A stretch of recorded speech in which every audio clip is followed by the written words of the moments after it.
What's going on, everybody? Breaking rumors, breaking rumors. Not breaking news, breaking rumors. Apparently, the ABK deal is close to being finalized. For those of you who don't know, ABK is Activision Blizzard King. For those of you who don't know, Activision makes Call of Duty. Call of Duty is a game which appears on multiple platforms. PlayStation, Xbox, and PC sometimes I guess you say. And there are worries that if Microsoft slash Xbox buys Activision, they may make Call of Duty exclusive to the Xbox and maybe the PC. And of course, console fanboys have their input. They must make everything a flame war. They must make everything about bragging rights. So the conversation centers around hypocrisy because for the last multiple years, uh, almost a decade now, I guess you could say, PlayStation has gotten some exclusive third-party rights to some franchises, but it wasn't a situation where the third party had no say-so in whether they wanted to make the game multi-platform. Take Street Fighter, for example. Street Fighter 5 was exclusive to the PlayStation, right, to the PlayStation 4. And now Street Fighter 6 is on Xbox. And that would be different with the Activision deal.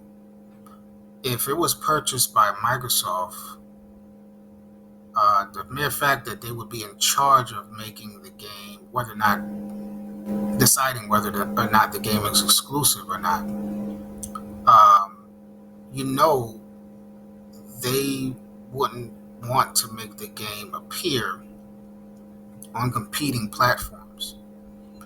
Now, of course, there is a consumer market government, and one of those, well, multiple consumer market governments, so to speak, and one of those consumer market governments, called the CMA, blocked the proposed Microsoft Activision deal.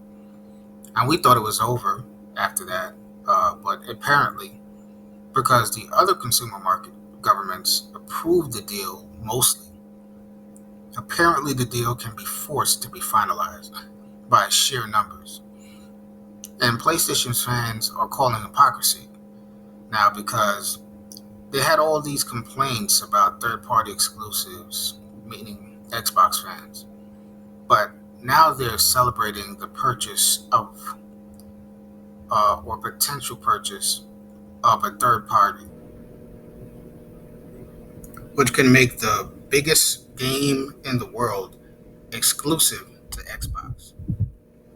Now, there are some stipulations because many of the consumer market governments said that they have to release Call of Duty multi platform, whether they own it or not, whether it's owned by Xbox or not. And some people are worried there's some workarounds that Xbox might use to keep the game exclusive anyway. But that's not the point of this video.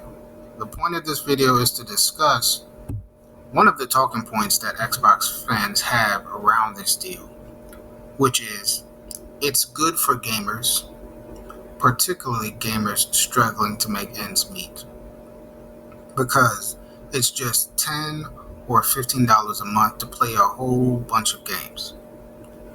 First and foremost, I don't think the luxury can be afforded in many cases when it comes to many people who are struggling with their finances. But let's say it is affordable. It is something they can do or manage. Is GamePass, which is $10 or $15 a month for 12 months, more affordable than buying games at $70 a piece? Right? So, two $70 games would be $140. At $10 a month on Game Pass, it would come up to $120. For $15 a month for Game Pass Ultimate, it will come up to $180. And believe me, Call of Duty, especially, specifically, the new ones, would be a part of the Ultimate package. So what's better for the gamer struggling financially? Well, if you're a gamer who just likes to play games and press buttons and make things happen on screen, which I don't know what percentage of the gaming community this represents. This is great. Game Pass is great. That I had Game Pass. You know, that didn't work out so well for me because eventually you see a game that you want, so now you're paying for Game Pass, and you want that game where you might want to pay $70 for that. When we were young, right, and subscription services weren't around or less prevalent, we got a few games a year, maybe one or two games a year, and we can flip it in certain ways to get multiple games a year because we would trade in, right? And we would get maybe two games a year at Christmas or birthdays, and we'd play the heck out of those games. And I think most consumers prefer that.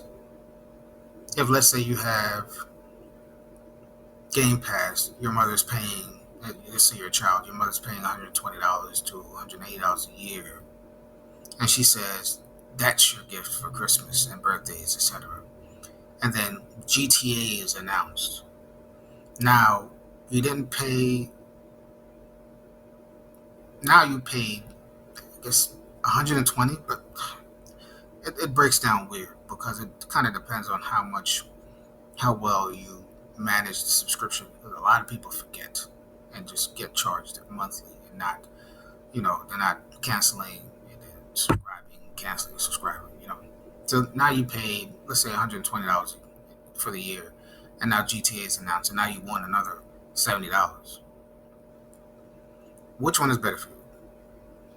You know what I'm saying? I want maybe two games a year, but let's say break it down into that Game Pass Ultimate, which is $180.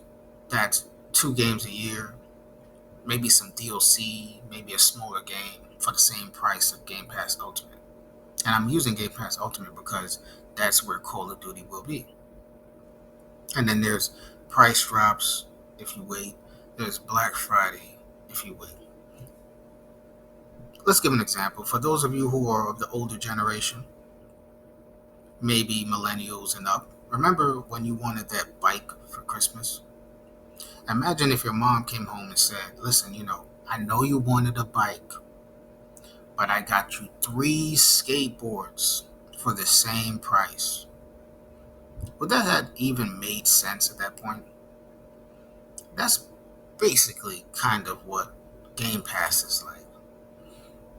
So unless you're gaming without standards, the traditional retail price standard for games purchases is better for the majority of gamers. Why pay the same price for more of something you don't want instead of paying, well, how do I put this? Paying for less of what you do want, right? So I'm going to leave it there. What's your opinion? Is Game Pass better for the financially struggling gamer, or traditional retail price